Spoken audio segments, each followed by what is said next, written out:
కొనసాగింపులో ఆటంకాలు ఏర్పడటంతో పాటుగా వీళ్ళు చివరికి వాళ్ళ విద్య పీరియడ్ ముగిసి సర్టిఫికేట్ పొందుదామన్నా పొందలేకపోతున్నారు అంటూ నేను వాళ్ళ భవిష్యత్తు ఉద్యోగ ఉపాధి అవకాశాలు పోవడమే కానీ ఉన్నత విద్యకు పోవాలనేటువంటి భావించే తరుణం లోపల ఏదైతే సర్టిఫికేట్స్ పొందలేక ఏ విధంగా ఇబ్బందులు ఎదుర్కొంటామో మనం గమనిస్తున్నాం అంటున్నాను. ఇప్పుడు దాదాపు 10,000 కోట్లు బకాయిలు పడి వీళ్ళ కళాశాల ఒత్తిడితో ఏదైతున్నదో విద్యార్థులు ఇబ్బందులు ఎదుర్కొంటుంటే ప్రభుత్వం ఏదైతుందో ఈ ఫీజు రియంబర్స్మెంట్ బకాయిలు విడుదల చేయకుండా ఇవాళ కొత్త జీవో 9 విడుదల చేసింది. GO 8 and 9. 9 ఏంటంటే వీళ్ళ కళాశాలలకు సంబంధించి వీళ్ళ ఫీజు రియంబర్స్మెంట్ ప్రభుత్వానికి చెల్లింపు బాధ్యత లేకుండా ప్రభుత్వానికి విద్యార్థులు లెంక పెడుతూ కళాశాల యాజమాన్యాలు ఏదైతుందో విద్యార్థుల దగ్గరికి వెళ్ళి ఫీజు వసూలు చేసుకునే విధంగా ఆప్షన్ క్రియేట్ చేసింది. మీరు నిన్న రాష్ట్ర అత్యున్నత న్యాయస్థానం హైకోర్టు కూడా తీర్పిచ్చింది. వీళ్ళ కళాశాలలు ఏదైతున్నదో వారికి రావాల్సినటువంటి ఒక బకాయిలకు సంబంధించిన చెల్లింపులే కానీ రేపు చేరబోయేటువంటి విద్యార్థులు ఇప్పుడు అడ్మిషన్ ప్రక్రియ ఆరంభమైంది. కౌన్సిలింగ్ జరుగుతుంది. ఈ అడ్మిషన్ ప్రక్రియ లోపల ఎవరైతే అడ్మిషన్ పొందుతారో వాళ్ళకు ఫీజు చెల్లించుకుంటేనే కానీ వాళ్ళ చేరిక అనేది ధృవీకరించబడదు. అంటే వాస్తవంగా ఎవడికి వాడు చెల్లించుకునే ఆర్థిక స్తోమత ఉంటే ప్రభుత్వం ఎందుకే వాళ్ళు చెల్లించుకునే స్తోమత లేకనే ప్రభుత్వం ఏదైతుందో ఫీజు రియంబర్స్మెంట్ పథకాన్ని వీళ్ళు అమలు చేతలబెట్టింది. దానికి తోడేదైతుందో గతంలో చేరినటువంటి విద్యార్థులు కూడా ఏదైతుందో సపోజ్ గత సంవత్సరం చేరిన విద్యార్థులు ఉంటారే ఇప్పుడు second and third year fourth year వీళ్ళ ఆ పీరియడ్ కంటిన్యూషన్కి ఏదైతుందో వాళ్ళ ఫీజు చెల్లింపు భారం ప్రభుత్వం ఏదైతుందో వైద్యులకి విద్యార్థుల మీదకి షిఫ్ట్ చేస్తుంది. ఏమంటే మేము ప్రభుత్వం విద్యార్థులకు చెల్లిస్తామని చెప్పండి. నువ్వు ప్రభుత్వం విద్యార్థులకు చెల్లించేది ఎన్నడూ చెల్లిస్తావో కానీ విద్యార్థులది ఇవాళ చెల్లించాల్సిన పరిస్థితి ఏర్పడ్డది.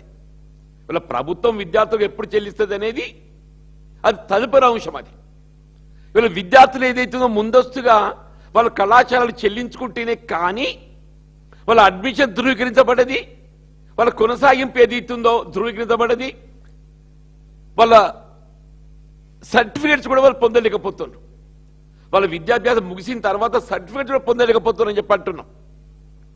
అంటే ఇక్కడ ప్రభుత్వం ఏది ఎటుకెళ్ళి ఎటుపోతుందంటూ నేను వీళ్ళ మార్పు అనేది ఎప్పటికీ మెరుగు ఫర్ బెటర్, మార్పు అనేది ఫర్ బెటర్. వీళ్ళ టీఆర్ఎస్ ప్రభుత్వం 2 పర్యాయాలు ఏదైతే కార్యక్రమాలు అమలు చేసిందో అంతకంటే మేము భిన్నగా అమలు చేస్తామన్నటువంటి ఆశల పల్లెకలు ఊరేగింపు చేసి వీళ్ళ కాంగ్రెస్ పార్టీ రేవంత్ రెడ్డి అధికారానికి వచ్చిండే. నువ్వు మెరుగు చేసే ముందు పక్కన పెట్టిన ఆయన గతంలో అమలు చేయబడిన కార్యక్రమాలకు తిలోదకాలు ఇచ్చి అవన్నింటిని ఏదైతుందో అవి అట్లే కొనసాగిస్తే కేసీఆర్కు పేరు కొనసాగుతుంది.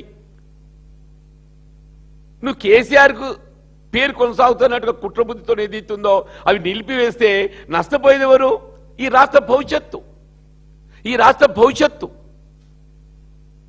వీళ్ళు ఏదైతుందో అన్లెస్ వీళ్ళు మీరు ఏదైతుందో ఫీజు రియంబర్స్మెంట్ వీళ్ళు ఆ జీవో 9 ఏదైతుందో రద్దు చేయండి. ఆ జీవో 9 రద్దు చేయండి. నువ్వు జీవో 9 రద్దు చేసి ఏదైతుందో గతంలో ఏ విధంగా ఫీజు రియంబర్స్మెంట్ పథకం అమలు చేయడం జరిగిందో విద్యార్థులు కళాశాలకు ఫీజు చెల్లించుకునేటువంటి ఒక బాధ్యత లేకుండా ప్రభుత్వమే డైరెక్ట్గా కళాశాలలు చెల్లింపు చేసేట్టుగా కళాశాలలు చెల్లింపు చేయాల్సిన బకాయిలు చెల్లింపు. నువ్వు వాళ్ళతో ఏం మాట్లాడుతావు మాట్లాడు. కళాశాలలు ఏదైతే ఉందో అనుమతి ప్రభుత్వం ఇచ్చింది, వాళ్ళ ప్రభుత్వ అనుమతితోని కళాశాలలు కొనసాగుతున్నాయి. నువ్వు కళాశాలలు ఏదైతే ఉందో నువ్వు ఫీజు బకాయిలు చెల్లింపు చేయలేక వీళ్ళ కళాశాలలు ఏదైతే కోర్టును ఆశ్రయించడం, కోర్టు ఏదైతుందో వాళ్ళకు స్వేచ్ఛనీయటం, ఇదంతా అటువైపు ఏమైపోతుంది? విద్యార్థుల మెడకు చుట్టుకుంటుంది. వీళ్ళ ప్రభుత్వము కళాశాల యాజమాన్యాల తగువ ఏమవుతుందంటే అటుపోయి నిరుపేద వర్గాలకు చెందిన ఒక విద్యార్థులు వాళ్ళ కుటుంబాల మెడకు చుట్టుకుంటుందని చెప్పంటూ నేను దీని బాధ్యత ఎవరు వహించాలి? రేవంత్ రెడ్డి వహించాలి. దీని బాధ్యత ఎవరు వహించాలి? రేవంత్ రెడ్డి వహించాలి. వీళ్ళ రేవంత్ రెడ్డి ఏదైతే 30 మాసాలు గడుస్తుందా, నువ్వు 30 మాసాలుగా నువ్వు విద్యాశాఖ మంత్రివి,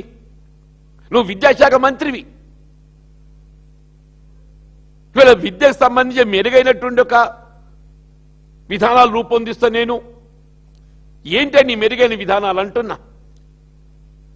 ఇది మూడవ విద్యా సంవత్సరం, 24, 25, 26 ఈ మూడో విద్యా సంవత్సరం ఆరంభమవుతున్నది. ఒక్క గురుకుల ఆశ్రమ పాఠశాలను ఆరంభం చేసినవే.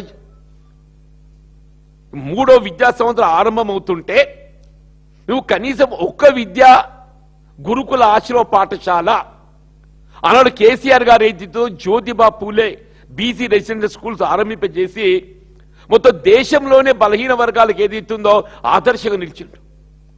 నువ్వు ఒక్కటి ఆరంభింపజేయలేకపోవడమే కాకుండా అవన్నీ మూసివేయబడే విధంగా young India integrated residential school ఏంటి? What is your young India integrated residential school? అసలు దాని విధానాలు ఏంటి? అసలు కొత్తగా ఏదైనా చేరిక ఉండబోతున్నదా? దాని బోధన ఏ విధంగా ఉండబోతుంది? ఇప్పుడు ఏం చేయబోతున్నాడంటే, నేను పత్రికలో గమనించి బట్టి గారు ఏదో ఎక్కడో సందర్భంగా మాట్లాడిండు. ఎక్కడైతే బీసీ రెసిడెన్షియల్ స్కూల్స్ ఉన్నాయో అవన్నింటినీ మేము యంగ్ ఇండియా రెసిడెన్షియల్ స్కూల్స్కు తరలిస్తామని చెప్పి అంటుండే.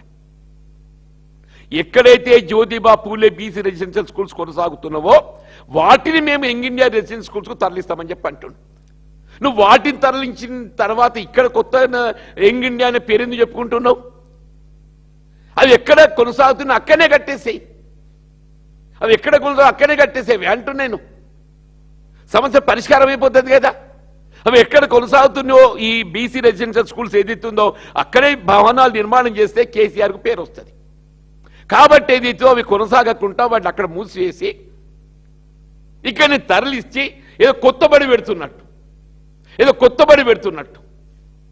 ఈ మధ్య మీరు తెలంగాణ పబ్లిక్ స్కూల్ అని చెప్పని ఎక్కడో ఆరంభమైనట్టు చదివినమే, 6 ఎక్కడో చదివి నేను ఏందిరా అని చెప్పానంటే, గత ప్రభుత్వం మన ఊరు మన బడిలో మరమ్మతు చేసే పాఠశాలలకు కొనసాగుతున్న పాఠశాలకు ఏదైతుందో దానికి ఏదైతుందో ఈయన పేరు పెట్టుకొని తెలంగాణ పబ్లిక్ స్కూల్. ఆ తెలంగాణ పబ్లిక్ స్కూల్ అనేది కొత్తగా ఆరంభింపజేయబడ్డ పాఠశాల కాదది. It is already continuing. అది కొనసాగుతున్న పాఠశాలకు ఏదైతుందో దానికి రంగులు పూసి నువ్వు చెయ్యి.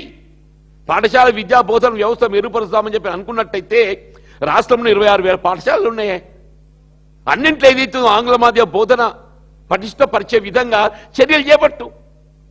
ఆ విధమైన చర్యలు చేపట్టకుండా ఏదైతుందో నేను మొత్తం కాన్స్టిట్యుయెన్సీగా ఒక్కటి తెలంగాణ పబ్లిక్ స్కూల్ పెడతా, మొత్తం కాన్స్టిట్యుయెన్సీలో ఎన్ని ప్రభుత్వ పాఠశాలలు ఉంటాయి అవన్నీ పక్కన పెట్టేసి నేను కాన్స్టిట్యుయెన్సీగా ఒక్క పబ్లిక్ స్కూల్ పెడతా అంటే ఎన్నడు ఏంటి? నువ్వు ఏం చేయబోతున్నావు? ఇవాళ ఏదైతుందో నిరుద్యోగ యువత ఉన్నారు పాపం చెప్పండి. నేను నువ్వు ప్రభుత్వ పరంగా పబ్లిక్ సర్వీస్ కమిషన్ ఏదైతుందో నోటిఫికేషన్ లేవు,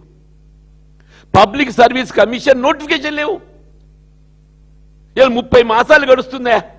30 మాసాలు గడుస్తుంటే నువ్వు 3 లక్షల ఉద్యోగాలు కల్పిస్తానవా? 30 మాసాలల్లా 3 లక్షల ఉద్యోగాలు కల్పిస్తా అని చెప్పిండు. మొదటి సంవత్సరం 2 లక్షలు అని చెప్పిండు, తదుపరి సంవత్సరం 1 లక్ష అని చెప్పిండు. అంటే ఏంటి? 12 24 మాసాలల్లా 3 లక్షల ఉద్యోగాలు కల్పించాలి. 30 మాసాలల్లా 3 లక్షల ఉద్యోగాలు కల్పించాలి. 30 మాసాలల్లా 30,000 ఉద్యోగాలు కల్పించినవే. కనీసం 30 మాసాలలో కనీసం 30,000 ఉద్యోగాలు కల్పించినావు అంటూ నేను. 30 మాసాలలో కనీసం 30,000 ఉద్యోగాలు కల్పించినావు అంటూ 3 లక్షలు పక్కన పెట్టారు ఆయన. 17,000 కల్పించి ఉంటాడే. 17,000 సంథింగ్ లెస్ దాన్ 20,000. నీ ప్రభుత్వం సగం కాల పరిమితి ముగిసిపోయిందా? వీళ్ళ కాంగ్రెస్ పార్టీ రేవంత్ రెడ్డి ప్రభుత్వ కాల పరిమితి సగం ముగిసిపోయింది. ఇప్పుడు అర్ధాయుషు గడిచిపోయింది రేవంత్ రెడ్డి. ఇక మిగిలింది రేవంత్ రెడ్డి అర్ధాయుషు మాత్రమే. ఇప్పుడు రేవంత్ రెడ్డి గారు మిగిలింది ఏదైతే ప్రభుత్వానికి